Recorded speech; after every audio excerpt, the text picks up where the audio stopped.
If you walk away with nothing else, this is the thing that I did that was different than my parents, because I was a visionary and I did a lot of things. Whatever I put my mind to, good or bad, it happened.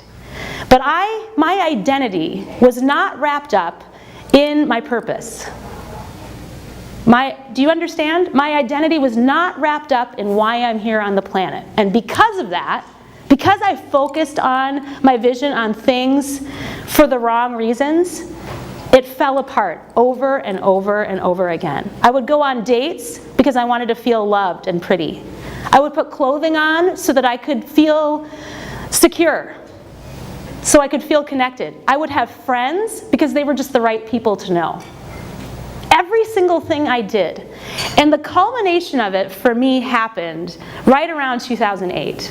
I was in this house, a 5-bedroom house. I don't know that it was huge, but it was like a nice size house with my children, and I needed that house.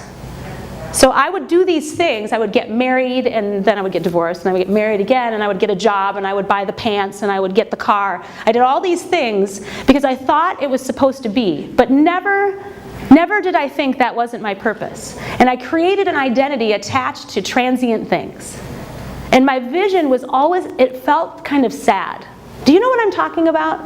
I'm sure everyone here has been in that position where they did something thinking this is going to be like that pot at the end of the rainbow, and then you get there and you realize it's all a farce. And sometimes it can choke the life out of you. So that's what was happening to me. I was in a house that I couldn't afford to begin with. I convinced my husband to refinance using a variable interest rate mortgage. My mortgage payment had gone from $2,100 to $4,200. So I couldn't afford the $2,100. I'm hanging on for dear life, borrowing money, not paying other bills, anything I could do to stay in this house. Because my identity as a human being was attached to being in that house. I was going to be a failure if I lost that house. I would not be a good mother. I didn't know I couldn't live in an apartment again. I was too old to live in an apartment again. So how do you think my marriage was doing?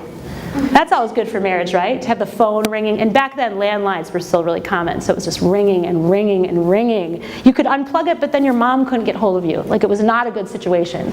And I was feeling this pressure, like, this is it. I'm facing failure. It's all falling apart. Pretty much I have no savings. I have no credit. And my kids are little at this point. You know, my youngest wasn't born yet. So I had like a 2-year-old. I wanted to leave my husband. I just needed something to change. It never occurred to me that I could move to an apartment and afford my life.